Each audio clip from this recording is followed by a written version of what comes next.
In the heart of Texas, where the line between heroism and villainy often blurs, a chilling story emerged that shocked the nation. Dr. Elizabeth Harper, a celebrated surgeon known for her life-saving skills, and her husband, Detective James Harper, a revered lawman, seemed to have it all. But beneath the surface of their seemingly perfect lives, a dark secret festered. How could a woman dedicated to healing turn into a cold-blooded killer? What drove a loving wife to murder the man she once vowed to cherish forever? And most disturbingly, how did a respected member of the medical community become the mastermind of an underground organ harvesting ring? This is a tale of love turned lethal, trust betrayed, and a quest for justice that uncovered more than anyone could have imagined. As we delve into the Harper story, we'll explore the harrowing twists and turns that led to a shocking conclusion. Prepare yourself for a journey into the shadows of deception, where nothing is as it seems, and every truth hides a darker secret. Let's begin. Only 5% of those who watch my videos are subscribed. If you are enjoying my contents, please subscribe, as this helps me a lot. Thank you, and enjoy this video. Their friends envied their partnership, often commenting on how well they complemented each other. Elizabeth's calm demeanor balanced James's intense nature, creating a harmonious dynamic. They were the couple others aspired to be, successful, supportive, and deeply in love. Despite their demanding careers, Elizabeth and James made time for each other. They enjoyed quiet evenings at home, shared meals at their favorite restaurants, and took weekend trips to unwind. Their love story was the kind that inspired others, a testament to what a strong partnership could achieve. However, beneath the surface of their idyllic life, subtle cracks began to form. James had always been deeply invested in his work, often bringing cases home to discuss with Elizabeth. He valued her opinion, particularly on cases involving medical anomalies. Over the years, they had developed a routine of discussing his investigations, blending their worlds of law enforcement and medicine. It was during one of these late-night conversations that James first mentioned a disturbing trend in his latest investigation. A series of missing persons cases had emerged, each with a peculiar detail. Many of the victims were found days later, their bodies mutilated and their organs missing. The pattern was too specific to be a coincidence, leading James to suspect the involvement of an underground organ harvesting ring. Elizabeth listened intently, offering her insights on the medical aspects of the case. She discussed the intricacies of organ transplantation, the challenges of preserving organs, and the possible motivations behind such a heinous operation. To James, her input was invaluable, helping him piece together the puzzle. But as the investigation progressed, James began to notice subtle changes in Elizabeth. She seemed more withdrawn, often distracted during their conversations.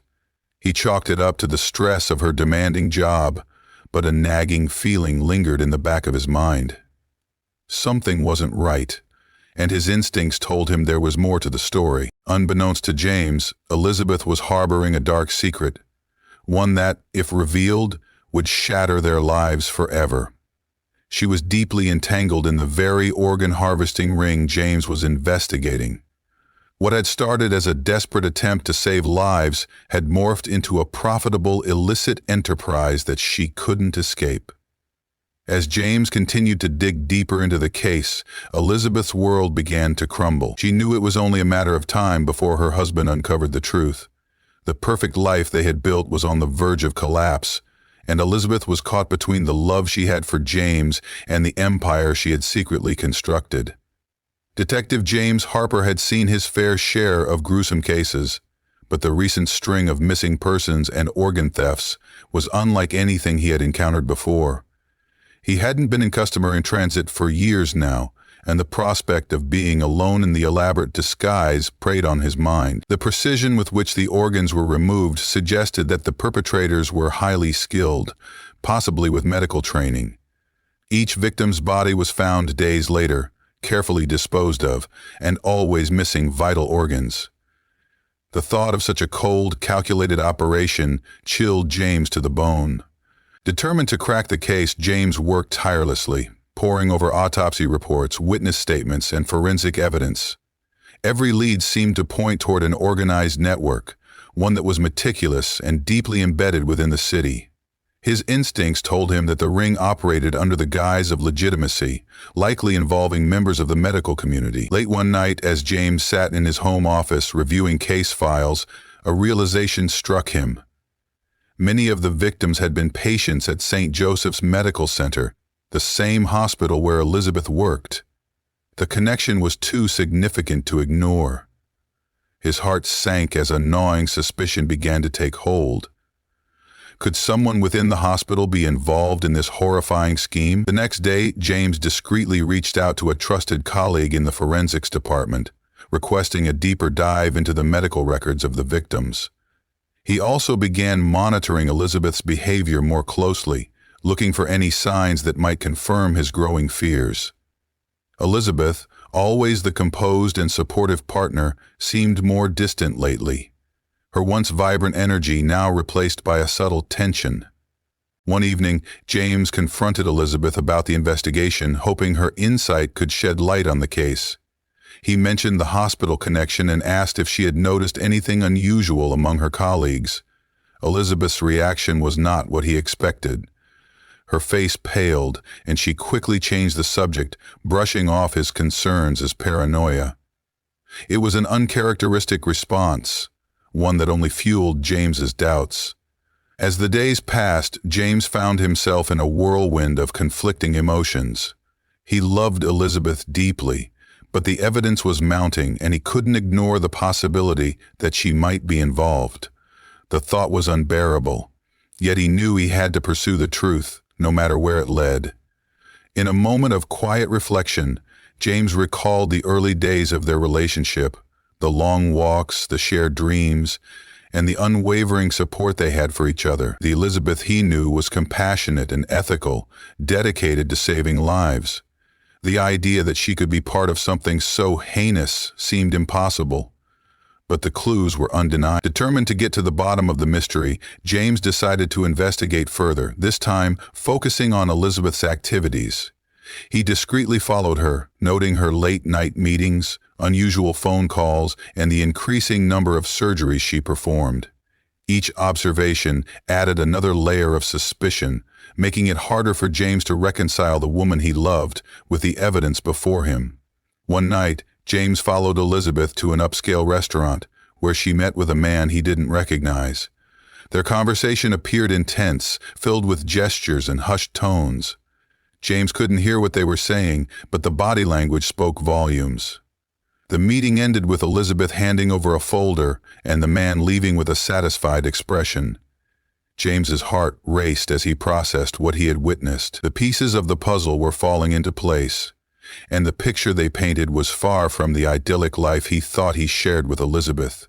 The woman he loved was hiding something, and it was only a matter of time before he uncovered the full extent of her involvement. James continued his investigation. The weight of his discovery grew heavier. The evidence pointed to a horrifying truth. Elizabeth was not just involved. She was a central figure in the organ harvesting ring. The realization hit him like a ton of bricks, leaving him reeling from the betrayal. Now, James faced an impossible choice. His duty as a detective demanded that he bring Elizabeth to justice, but his heart still held on to the hope that there was more to the story. Could there be a justification for her actions? Was there a way to save her from the path she had chosen? The line between love and duty blurred, and James found himself trapped in a web of conflicting loyalties. The dark discovery had set the stage for a confrontation that would test the limits of his resolve and the strength of their bond. Little did he know, the true horror was yet to come. The tension in the Harper household was palpable. James could barely look at Elizabeth without a storm of emotions surging within him. Love, anger, betrayal, and confusion. The woman he had shared his life with, the woman he still loved, was at the center of the darkest case he had ever investigated. The weight of his discovery pressed heavily on his shoulders, and he knew he could no longer avoid the inevitable confrontation. That evening, as the sun dipped below the horizon, James prepared himself for what would be the hardest conversation of his life. He waited for Elizabeth to return home, rehearsing the questions he needed answers to, trying to keep his emotions in check. When she walked through the door, tired from a long day at the hospital, James knew it was time. "Elizabeth, we need to talk," he said, his voice calm but firm. She looked at him, sensing the gravity of his tone. "What's wrong, James?" He gestured toward the living room, and they sat across from each other. The room, usually a haven of comfort and warmth, now felt cold and unfamiliar. "I know about the organ harvesting ring," James began, watching her reaction closely. "I know you're involved." Elizabeth's eyes widened, a mixture of shock and fear flashing across her face. She opened her mouth to speak, but hesitated, the weight of the accusation hanging heavily in the air. "Please, Elizabeth, just tell me the truth," James pleaded. "I need to hear it from you." Tears welled up in her eyes as she took a deep breath. "It started as a way to save lives," she said, her voice trembling. "There were patients who needed organs and the system was failing them. I thought I could help, but it got out of control." James listened in silence, his heart breaking with each word. He wanted to believe her, to find a way to justify her actions, but the reality was far more complicated. "You turned it into a business," he said, his voice filled with a mix of disappointment and anger. "You exploited people for profit, Elizabeth." "How could you do this?" Elizabeth sobbed, her defenses crumbling. "I didn't want it to go this far," she admitted, "but once I started there was no turning back. The money, the power, it consumed me. I didn't know how to stop." James shook his head, struggling to reconcile the woman before him with the monster she had become. "You could have come to me," he said, his voice softening. "We could have found another way." "I was scared," Elizabeth whispered. "I didn't want to lose you. I thought I could keep it hidden, but it's all spiraled out of control." The room fell into silence, the weight of their conversation settling heavily between them. James felt torn apart, his love for Elizabeth clashing with his duty as a detective. He had always believed in justice, in doing what was right, but now the lines had blurred. "What happens now?" Elizabeth asked, her voice barely above a whisper. James looked at her, his heart aching. "You need to turn yourself in," he said. "It's the only way." Elizabeth shook her head, fear evident in her eyes. "I can't, James. If I go down, so does everyone else involved. They'll come after me. After us, in the end." James knew there was no other way. He had to do what was right, even if it meant losing the love of his life. The truth had come to light, and now there was no turning back. The perfect couple was no more, their love story transformed into a tragic tale of betrayal and consequence. The quiet hum of the ceiling fan was the only sound in the Harper household as James sat across from Elizabeth in their dimly lit living room. The weight of their conversation pressed heavily on the air, suffocating and inescapable. James had spent the last week grappling with the devastating revelations about his wife, oscillating between anger, heartbreak, and a desperate need to believe she could still be saved. "I can't just ignore what I know, Liz," James said, his voice trembling with a mixture of sorrow and resolve. "But I don't want to see you go to prison. You have to stop this. Turn yourself in, cooperate with the authorities, and dismantle this operation." Elizabeth's eyes darted around the room, her mind racing to keep up with the implications of his ultimatum. She clasped her hands tightly, the pressure blanching her knuckles. "You don't understand, James," she said, her tone laced with a mix of pleading and defensiveness. "It's not that simple. These people, they're powerful. If I go down, they'll come for me. And you." James leaned forward, his face etched with determination. "You're not doing this alone. I'll protect you, Elizabeth. You made a mistake, an unforgivable one. But you can still make it right. We can still make it right." For a fleeting moment, Elizabeth felt the warmth of his love, the unwavering loyalty that had defined their marriage. But the shadows of her choices loomed too large. She had crossed lines that couldn't be uncrossed, committed acts that had transformed her into someone she barely recognized.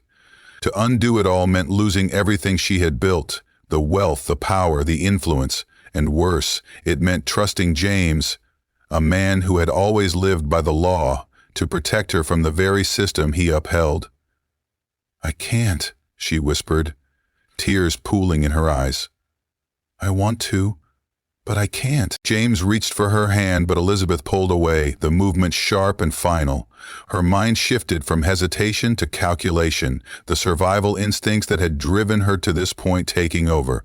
She realized that James's faith in her was both her greatest weakness and her most significant threat. He was too good, too righteous, and she knew he wouldn't stop until justice was served, even if it meant destroying her in the process.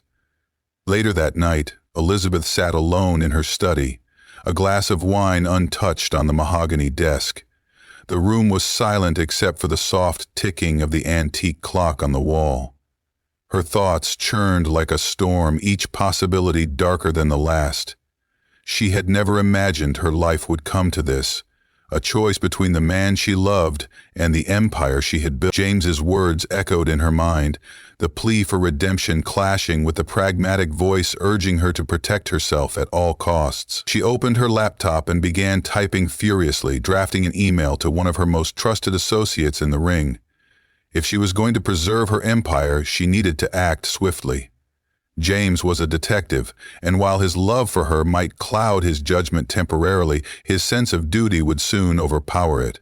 She couldn't risk him going to his superiors with what he knew, but could she harm him? The very thought sent a shiver down her spine. Despite everything, she loved him, perhaps in a twisted, broken way, but it was love nonetheless. Killing James was unthinkable, and yet allowing him to live meant her own destruction. "Think, Elizabeth," she muttered under her breath. "There has to be another way." The next morning, James awoke to the smell of coffee brewing in the kitchen. He found Elizabeth at the stove, preparing breakfast with an ease that belied the tension simmering between them. "You didn't sleep," he observed, noting the faint circles under her eyes. She glanced at him with a faint smile, her face a carefully constructed mask. "Neither did you," she replied, flipping a pancake onto a plate. "But I've been thinking, James. You're right. Maybe it's time to put an end to this." James's heart lifted with cautious hope. "You'll turn yourself in?"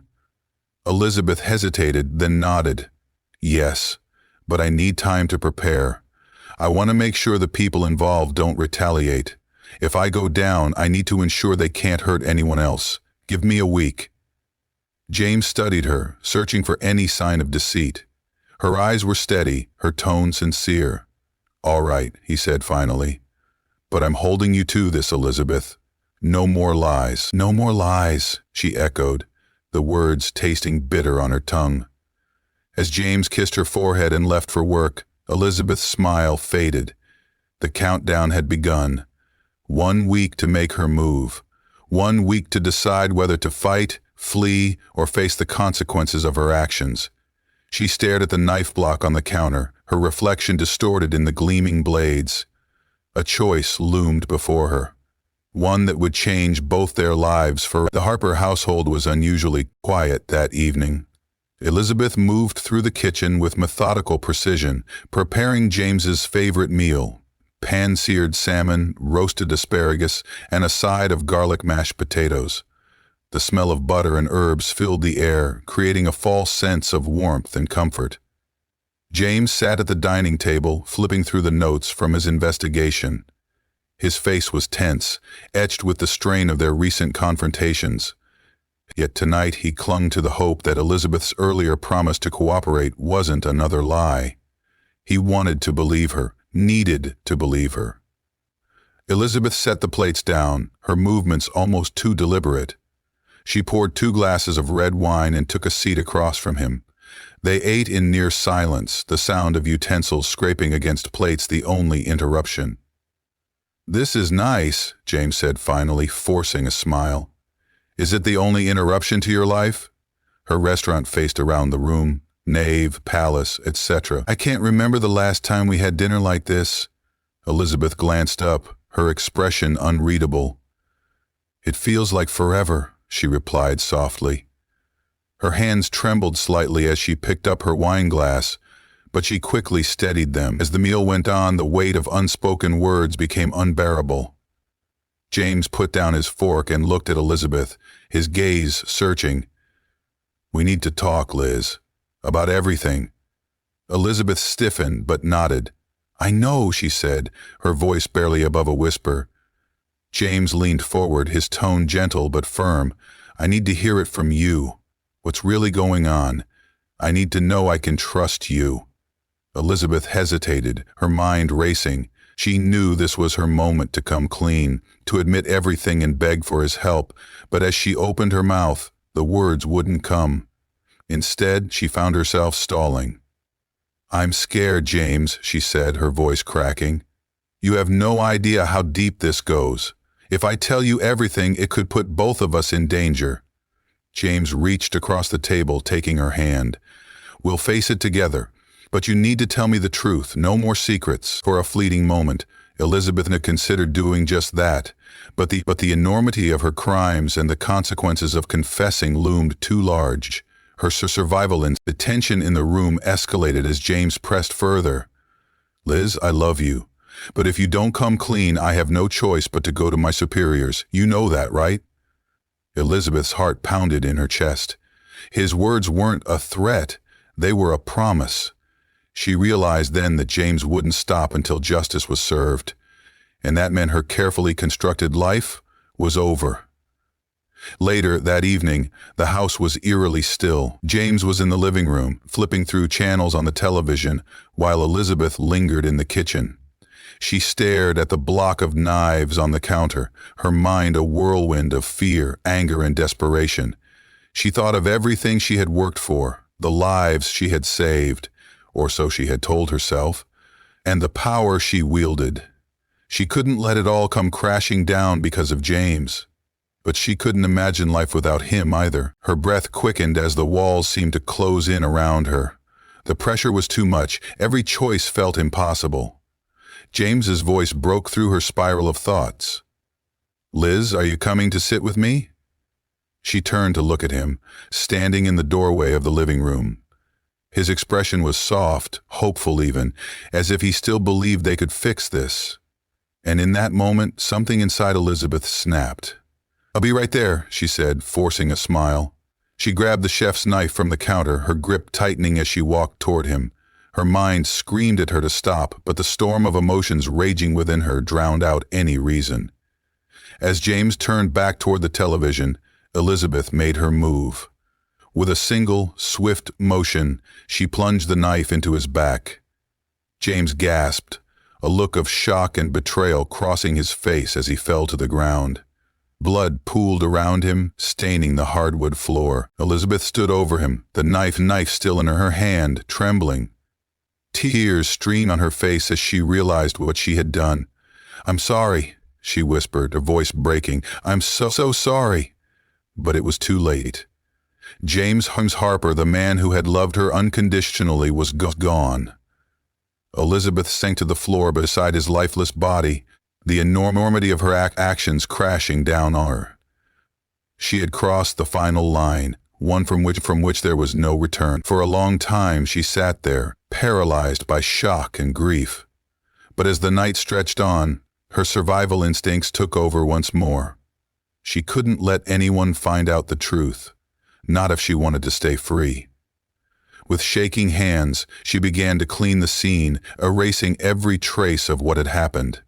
She wiped the knife, disposed of her bloodied clothes, and staged the living room to look like a robbery gone wrong. By the time dawn broke, the house was eerily pristine. Elizabeth stood in the doorway, staring at the spot where James had fallen. Her heart was hollow, her mind numb. The perfect couple was no more. And Elizabeth Harper, once a brilliant surgeon and beloved figure in her community, had become something unrecognizable. A killer. The first rays of sunlight filtered through the curtains as Elizabeth surveyed her work. The house was immaculate, the chaos of the night before erased with meticulous precision. The only remnants of James's presence were the photographs lining the mantel and the faint scent of his cologne lingering in the air. Elizabeth's medical training had prepared her for this moment in ways she never anticipated. She knew how to handle blood, how to clean surfaces so thoroughly that no trace of DNA would remain. Every movement she made was calculated, every decision deliberate. She had wiped down the knife, wrapped it in plastic, and disposed of it in a dumpster miles away. James's body had been carefully positioned near the front door, with overturned furniture and broken glass scattered around to simulate a struggle. She even smeared a small amount of her own blood on the broken shards to add credibility to the staged scene. Her story was simple. She had been in the kitchen when an intruder broke in. James had tried to protect her, but was fatally wounded in the process. Panicked, she had fled to a neighbor's house to call 911. Elizabeth rehearsed her lines in front of the bathroom mirror, her voice steady despite the storm raging inside her. She forced herself to cry, to summon the grief and fear that would be expected of a widow in shock. When she finally dialed 911, her voice trembled convincingly. "Please, someone broke into our home," she sobbed. "My husband, he's dead. I think they killed him. Please, hurry." The police arrived within minutes, sirens blaring as uniformed officers and paramedics flooded the scene. Elizabeth stood on the porch in her bathrobe, clutching a tissue and feigning hysteria. Detective Daniel Ruiz, James's closest colleague, was among the first to arrive. "Elizabeth," Daniel said gently, placing a hand on her shoulder. His face was etched with concern and grief. "I'm so sorry. We'll find whoever did this, I promise." Elizabeth nodded, her tears flowing freely now. "I don't understand," she whispered. "Why would anyone do this?" The officers began their investigation, photographing the scene and collecting evidence. Elizabeth watched from the sidelines, her stomach churning with a mix of fear and adrenaline. Every step they took, every question they asked, felt like a test she couldn't afford to fail. Daniel pulled her aside to get her statement. "Can you walk me through what happened?" he asked, his voice kind but professional. Elizabeth recounted her rehearsed story, careful to include just enough emotion to seem genuine. "I heard James arguing with someone," she said, her voice trembling. "I was in the kitchen, and when I came out there was blood everywhere. I didn't know what to do, so I ran." Daniel nodded, scribbling notes in his notebook. "Did you see the intruder?" "Anything you can remember. Height, build, clothing." Elizabeth shook her head. "It all happened so fast, I didn't get a good look." Her answers seemed to satisfy him, but Elizabeth could see the doubt flicker in his eyes. Daniel was thorough, and she knew it was only a matter of time before he started digging deeper. That evening, Elizabeth attended James's autopsy at the medical examiner's office, a formality she insisted on to maintain her image as the grieving widow. The sight of his lifeless body nearly broke her composure, but she forced herself to remain calm. The coroner, Dr. Patel, explained the findings in clinical detail. "The stab wounds severed the aorta," he said. "Death would have been almost instantaneous." Elizabeth nodded, pretending to absorb the information. But as the coroner continued, she caught a faint trace of suspicion in his tone. "One thing stands out," Patel added, his gaze lingering on her. "The angle of the wound suggests the attacker was close, very close. It doesn't fit the typical profile of a random break-in." Elizabeth's heart skipped a beat, but she maintained her facade. "What are you implying?" she asked, her voice laced with indignation. Dr. Patel hesitated. "Nothing definitive," he said carefully. "Just an observation." In the days that followed, Elizabeth threw herself into the role of the grieving widow. She arranged James's funeral, gave tearful interviews to the press, and publicly vowed to do everything in her power to help the police catch his killer. But behind closed doors, the pressure was mounting. Daniel was relentless, piecing together inconsistencies in her story. Elizabeth began to unravel under the strain. Her sleep was plagued by nightmares, James's voice echoing in her mind. She saw his face everywhere, in the shadows of their home, in the reflection of the mirror, in the faces of the mourners at his funeral. One night, as she sat alone in the living room, she heard a faint knock at the door. Her heart raced as she opened it to find Daniel standing on the porch. "Detective Ruiz," she said, forcing a smile. "What brings you here?" Daniel's expression was unreadable. "Just a few follow-up questions," he said. "Do you mind if I come in?" Elizabeth hesitated, but nodded. "Of course." As Daniel stepped inside, Elizabeth felt the walls closing in. She knew he was closing in on the truth, and there was no escape. Detective Daniel Ruiz sat in his car outside the Harper residence, replaying his conversation with Elizabeth in his mind. Her story had too many holes, and her demeanor, while outwardly grief-stricken, felt calculated. He couldn't shake the feeling that something was off. Back at the station, Daniel reviewed the evidence collected from the scene. The lack of forced entry suggested the intruder was either invited in or already had access. The staged nature of the crime scene raised alarms. The broken glass looked deliberate, the placement of the furniture too contrived. Daniel pored over James's case files, focusing on the investigation into the organ harvesting ring. James had been on the brink of a breakthrough when he was murdered. Could his work have made him a target? Or was the connection closer to home? As Daniel delved deeper, he unearthed a troubling detail.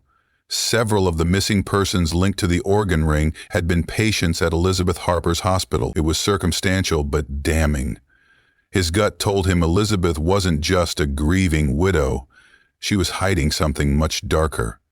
Elizabeth's once perfect life began to spiral out of control. She avoided the hospital, claiming grief. But the whispers among her colleagues grew louder. People noticed her erratic behavior, her paranoia, her tendency to snap at innocent questions. But Elizabeth couldn't shake the feeling that the walls were closing in. It was early morning when the knock came at Elizabeth's door. She opened it to find Daniel Ruiz standing there, flanked by two uniformed officers. "Elizabeth Harper, you're under arrest for the murder of Detective James Harper and conspiracy to commit organ trafficking," Daniel said, his voice devoid of sympathy. Elizabeth's knees buckled, but the officers caught her before she fell. She didn't resist as they cuffed her hands behind her back. "You can't prove anything," she said, her voice hollow. Daniel looked at her with a mix of pity and resolve. "We have enough, Elizabeth. You left a trail. The organ ring, the staged crime scene, the missing patients, they all lead back to you." As she was led to the squad car, neighbors peeked through their curtains, their faces a mixture of shock and judgment. Elizabeth kept her head high, refusing to let them see her break. At the station, she was interrogated for hours. Daniel presented evidence linking her to the organ ring, financial transactions, patient records, and even testimony from a low-level associate who had turned on her. Elizabeth remained stoic, denying everything, but the weight of the evidence was undeniable. Elizabeth's trial became a national spectacle. The courtroom was packed with reporters, former patients, and James's colleagues, all eager to see justice served. The prosecution laid out a damning case, detailing how Elizabeth had used her position as a surgeon to harvest organs from vulnerable patients. They revealed the financial records showing her profits from the black market and the connections between her hospital and the missing persons. Most devastating of all was the testimony of Dr. Victor Langston, who turned state's witness in exchange for a reduced sentence. His chilling account painted Elizabeth as the mastermind of the operation, describing her as ruthless and calculating. Elizabeth's defense was weak. She claimed she had been coerced, that she had only wanted to save lives, but the jury wasn't swayed. After weeks of testimony, the verdict was announced. Elizabeth was sentenced to life in prison without the possibility of parole. In the aftermath, the city struggled to come to terms with the Harpers' fall from grace. James was hailed as a hero, his dedication to justice celebrated in a memorial erected in his honor. Elizabeth became a symbol of corruption and betrayal, her name synonymous with greed and moral decay. From her prison cell, Elizabeth spent her days reliving her choices, haunted by what she had done. The woman who had once saved lives was now infamous for destroying them. And so the story of Dr. Elizabeth Harper and Detective James Harper came to an end. A cautionary tale of love, betrayal, and the darkness that lies beneath even the brightest facades. If you enjoyed this dive into the mystery, don't forget to subscribe to True Crime OCS for more chilling stories from history's darkest corners. Drop your thoughts, theories, and questions in the comments below. Let's untangle the truth together. Until next time, stay curious and stay safe.